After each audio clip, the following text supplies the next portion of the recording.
Hello, my name is Megan Mullally Gore. I'm from Sullivan 180, the Director of Health and Wellness, and we are doing Sullivan 180 Presents Take 5. Donna Willi is here with me today. Donna, can you please introduce yourself with your title and let us know a little bit about the Sullivan County Child Care Commission? Sure. Thanks, Megan. My name is Donna Willi. I'm the Executive Director of the Sullivan County Child Care Council. We are a not-for-profit that's been around since 1984.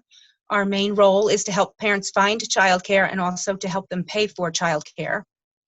We also monitor in-home regulated childcare programs and school-age programs, and we also help parents connect subsidy to, if they want to have grandma help take care of their children, we help them make that connection. We pretty much do everything childcare in Sullivan County. Oh, okay, great. Can you tell us how your daily operation for the organization has changed? Sure. So about mid-March, my staff, we used to do the fingerprinting contract, so that was also an additional scare for us. So we kind of shut down to the public mid-March. My staff pretty much works from home. We do a lot of field work in general anyway, so we all work off laptops, so that worked out well.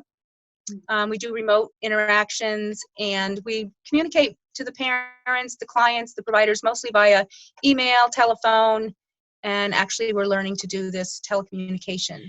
So can you tell me about some of the challenges that you've faced recently?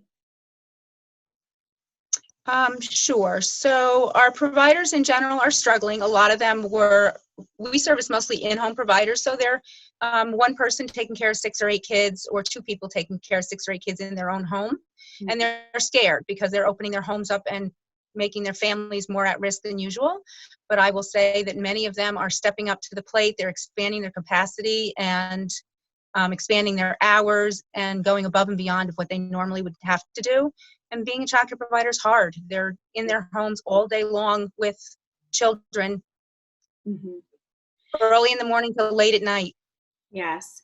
So have the childcare providers been giving some of the families that they're serving any instructions that would be different than what it was before March? The only thing really is they're being a little more mindful about their health and infection control. They are now required to wear masks in programs, so there was concern about how that would affect the youngest, the infants and the toddlers because of the fear of what they're seeing. So those things are being addressed and discussed within program. We kind of support the providers with things like that. Just with technical things that are a little unusual, they call and we talk through it.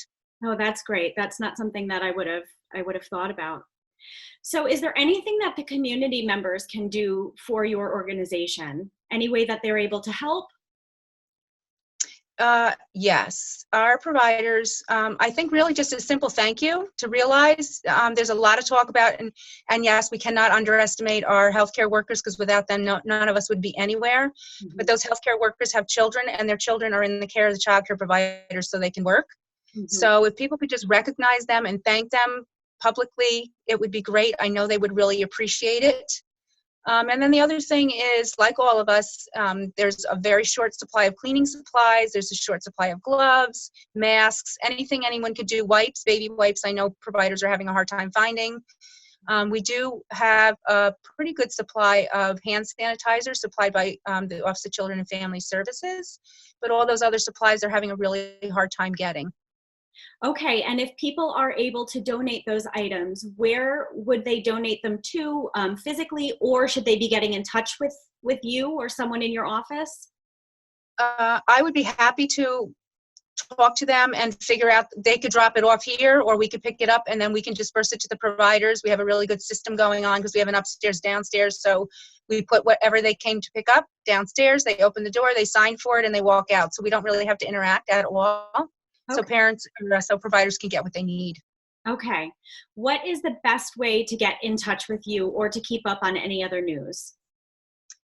So we post things as it comes up on our Facebook page. So you can like our Facebook page. You can email us. You can go on our website, scchildcare.com. Just be careful because if it's not .com, you're going to go to South Carolina. Or you can call us, 972-7166, and the phone is on auto answer, but we return the call within minutes. So please don't be discouraged if you get a voicemail. Leave a message and we will call you right back. And anything anyone can do, we really appreciate it. Okay, great. Is there anything else that you'd like to add? Probably just apologize if I forgot anyone, because I know I mentioned our family providers. We've got daycare centers that are up and running and working so hard.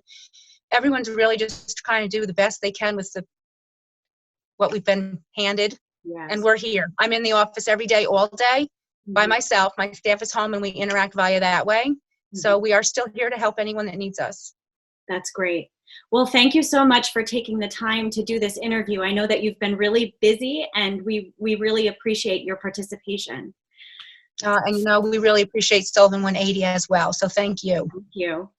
Okay, so please remember to tune in weekly for the interviews that we're dropping here on Facebook, and we'll see you next time. Thank you so much.